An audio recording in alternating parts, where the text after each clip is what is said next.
Hello, my name is Benjamin Hart. I'm an American attorney and the Managing Director of Integrity Legal here in Bangkok, Thailand. As the title of this video suggests, we're discussing, well, the surge in the Thai baht. I thought of making this video after reading a number of comments, but this one pretty much exemplifies or acts as an example of the multitude of comments I've seen across our channel. By the way, just a lot of trolls and haters and whatnot on our comments. Apparently it's going around and from one of the trolls that I'm smoking methamphetamine. Well, guess what? I'm not smoking methamphetamine. To paraphrase old Aaron Lewis's song, Country Boy, you know, I rarely drink from the bottle, but I'll smoke a little weed. Might sum me up to some extent when I'm in my off time. And thank God both of those products are legal here in Thailand. But that being said, no, I'm not smoking any methamphetamine. So how about just F off? I don't know. You know, what? Do you not have anything better to do with your time than get on somebody else's channel that they make content for free about events in Thailand and legalities, and by the way, things that expats had never been aware of before I made this channel, and you spend your time going around just making up nonsense about people? That just, wow. That being said, I didn't really mean to go off onto that tangent, but I mean, you know, it's just, it's hard enough to make this stuff and to see some of the things people put up, you know, but then that kind of thing is just crazy. In any event, this comment does act as an example of the constructive comments, the good comments that we see across the channel. We're appreciative of those. But quoting directly, can you talk about the surging of Thai baht? It's getting expensive to exchange to it and no one is talking about it. Well, people are talking about it. Expat and Tourist Thailand is especially aware of this. I have been watching it rather closely. Frankly, it's one of those things that, you know, call me Thumper from Bambi. If you don't have something nice to say, don't say anything at all. You know, at the same time, I do feel at this point, this channel has become something of a platform for people to look to for information on Expat Thailand. And I've talked a lot about economics and currency policies and things of that nature. So yeah, I think it's now warranted at this point. I was kind of hoping it'd turn back around. I don't like it when it heads under 32. Frankly, to my mind, 32 against the dollar is that sweet spot where everything's sort of hunky-dory in terms of exports and tourism and whatnot. But that's not the way it's going. The baht is strengthening. This is actually why some years back now, I can't believe it's been this long, but going back to the beginning of this last government, when this last parliament was installed after the election going back in August of 23, and then in the immediate aftermath, the sort of Shinawat faction, the Puatai party within the governing coalition comes out and says that, oh, we got to go 20% debt to GDP ratio increase in order to create the digital wallet, which was a bunch of totalitarian tokens that would track and trace all of our financial transactions here in Thailand.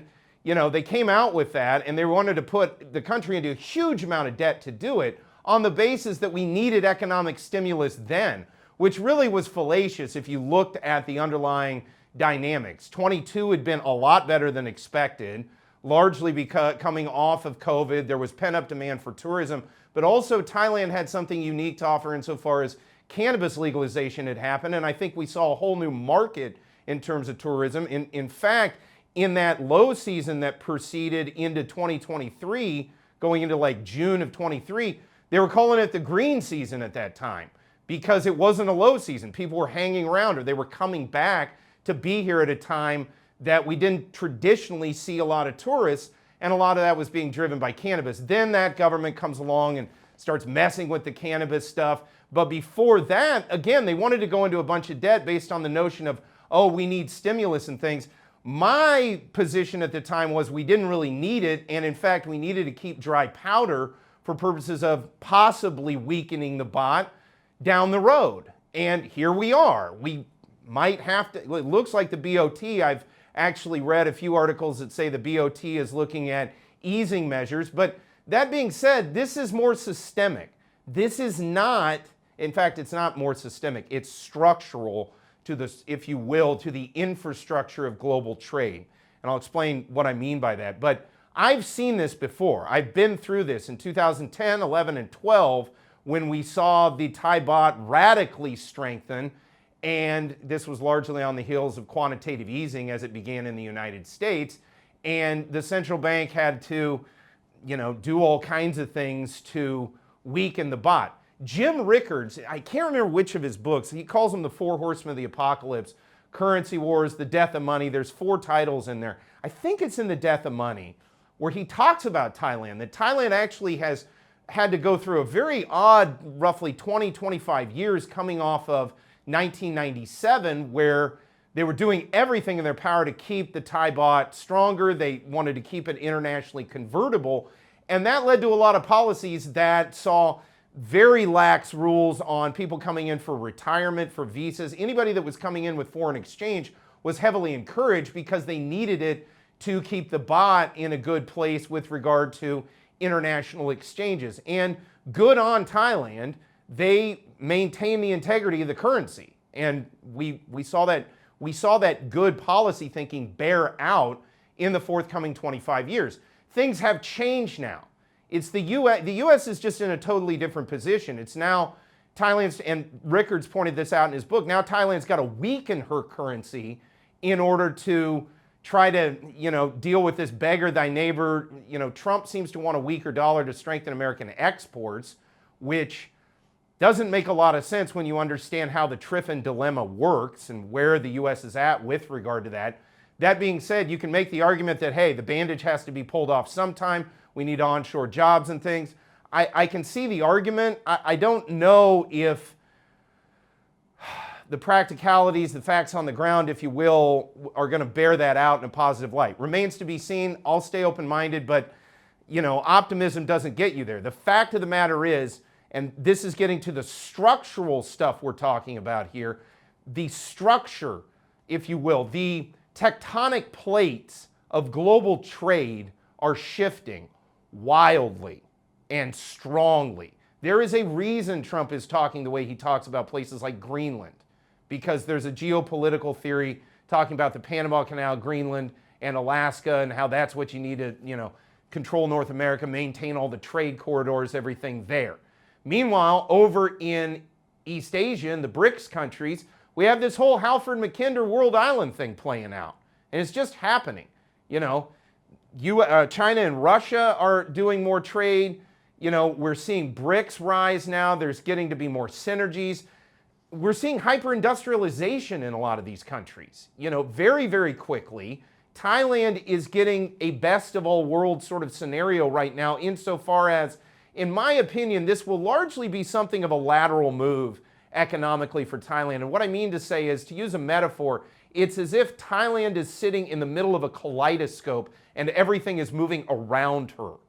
Now, what everybody kind of agrees on is, actually, Thailand's taken pretty good care of her economy.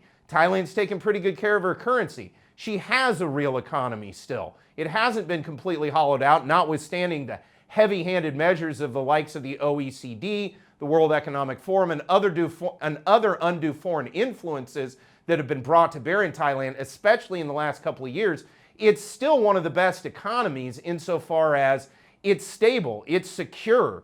The banks are actually far more, in my opinion, far more solvent than anything you'll see in other jurisdictions. The DSIBs here in Thailand are sound, and there's business to be done in a lot of different realms. And Thailand is being, to some extent, encouraging of that. I think people are waiting for this upcoming election, which brings me to further optimism about Thailand. And I think that the smart money is being optimistic about Thailand as well. And I think that this is bearing out in the strength of the currency, because people are quietly investing here, either in direct investments in terms of equities as well as real estate. But I also see it happening in gold. And I think that's one of the reasons Thai baht gold, which is its own unique weight and measure of gold, which is very important for a variety of reasons. But it's very important from this perspective because the rise of Thai gold is indicative, in my opinion, of the confidence in Thailand's overall economy. Because people want to put it into something they view as safe within that economy that's very fungible, so they can interact with that economy at a later date should they wish to do so. Now, there's been a lot of talk. I've seen it in various newspaper articles. I will try to do videos on it over the course of the coming days. Again, we're on break right now. I want to make topical videos, basically because there are folks that want to know about it, like this Thai baht thing. But again, I would like to get some time off because we do have to decompress around here. We just can't do our jobs. But that being said, I will be making some videos about, there's been talk of trying to tax gold transactions and things now. Nothing could be worse for this country. I mean, frankly, the banking stuff that's happened, in my opinion, was a bad idea. This idea of taxes on gold and things because of hot money or some nonsense, that doesn't ring very well with me either. You know, I think one of the things that attracts people to Thailand, especially with regard to gold, is the fact that it's VAT exempt and it's very, very fungible. Don't mess with it, okay? If we do, we're liable to shoot ourselves in the foot and set our economy back another 10 years. And so I don't really like hearing that kind of thing. But the developments that are leading to that kind of talk are very much cause for optimism moving forward. And what do I mean to say by that? Well, look, I think this election is going to come off quite well. I think we're finally, after a long time, going to get a very good idea of what Thais are thinking, rank and file all the way to the top, what everybody sort of thinks is the right path for the future. And I think that there's going to be far more unity than a lot of the foreigners are projecting right now onto Thailand. And by that I mean even foreign undue influence. I'm really, really tired of the media apparatus and the way it treats Thailand, frankly. And I'm going to be more vocal about that moving forward. And you will see that as we have other avenues where you will see me and talking more news and things of that nature. But yeah, I haven't been real happy with the news apparati, if you will, from outside who are trying to push a lot of narratives onto Thailand that aren't necessarily in Thailand's interests. This whole thing going on with regard to the Thai baht, I get it. If you're a fixed pension retiree in Thailand and you're denominated in dollars or pounds or something that isn't the baht getting stronger is hurting you. And I'm sorry. I don't think that's a good thing. I don't want that to happen, but it is happening. It needs to be acknowledged that it's happening. But why is it happening? Well, it's happening, in my opinion, because the East is rising. Thailand has a very strong economy.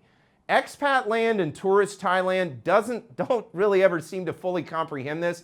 And I hear this a lot when I'm just hanging around having beers or whatever with expat guys, and they'll say, you know, they basically like, well, you know, it's going to ruin the tourism sector and then this country is just done. And it's like, yeah, look, tourism only accounts for, at most now, about 18% of GDP. That was pre-COVID numbers. I know that because I made the videos in the depths of COVID talking about the literal decimation of the tourism sector down to 1.8% of the overall GDP. I want to say we made that video probably January of 23, somewhere around there, where I talked about that. But we were using pre-COVID numbers where tourism was 18% of GDP. I have to doubt it's as high as that now. I have to doubt we've probably never seen it go 18 or higher since COVID. It might have, maybe for a brief moment, but I would kind of doubt it. The point I'm trying to make is, yes, tourism is important to Thailand. Is it vital? Will this country die without tourism? Not necessarily. So, you know, this is another structural thing that I see changing out here. Thailand itself is becoming a manufacturing powerhouse. Thailand itself is becoming heavily industrialized. Thailand itself has integrated its own economy merely in the city to staggering degrees compared to what I saw merely 18 years ago. You know, I mean, this whole city is now tied together by a light rail network, unlike anything in Southeast Asia otherwise. And this just was not here some 15, 20 years ago. In fact, it wasn't here 5 years ago, and now it is. And it's having tremendous impacts on the overall economy. In short, Thailand's economy is getting stronger. And notwithstanding the fact you'll hear a lot of people naysay Thailand and poo-poo it here, oh, demography will work against them. Look, Thailand's got plenty of cheap labor around. You know, there's plenty of opportunities for them to be able to bring in cheap labor, even if it doesn't come from Thailand. The demography problems of other jurisdictions do not necessarily have that kind of impact on Thailand. What's my point in all of this? I think this trend of a stronger baht might be here to stay. You know, look, the old peg, the sort of Bretton Woods peg, if you will, baht to dollar that existed prior to the early 90s, I think 92, they took it off of a fixed exchange rate of 25 to 1. Now, going back into Bretton Woods, that was the peg that was set. The dollar was pegged to gold, and then the Thai baht was pegged to the dollar. So I think that there's some at least level of realism, and I'm not saying that the dollar to baht should be 25 to 1. That's not at all what I'm saying. What I'm saying, though, is that number was not arrived at apropos of nothing. And Thailand's economy is heavily misjudged by the rest of the world because they don't really read this economy for what it really is. They look at it oftentimes purely through GDP figures, which is all a measure of bank credit at the end of the day.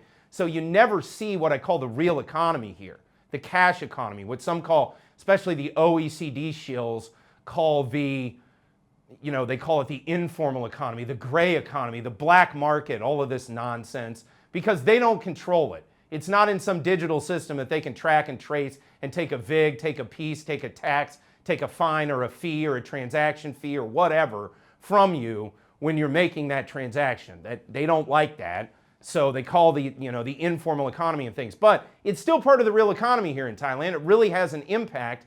And Thailand's economy is actually strong. Western economies lack much to be desired as of the time of this video.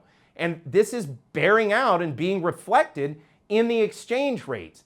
Is it good? No, it's not particularly good for tourist or expat Thailand. That said, I doubt we're going to see it abate all of that much leaving 2025. It may turn around in 2026, and we'll certainly be keeping you updated on this channel as the situation evolves.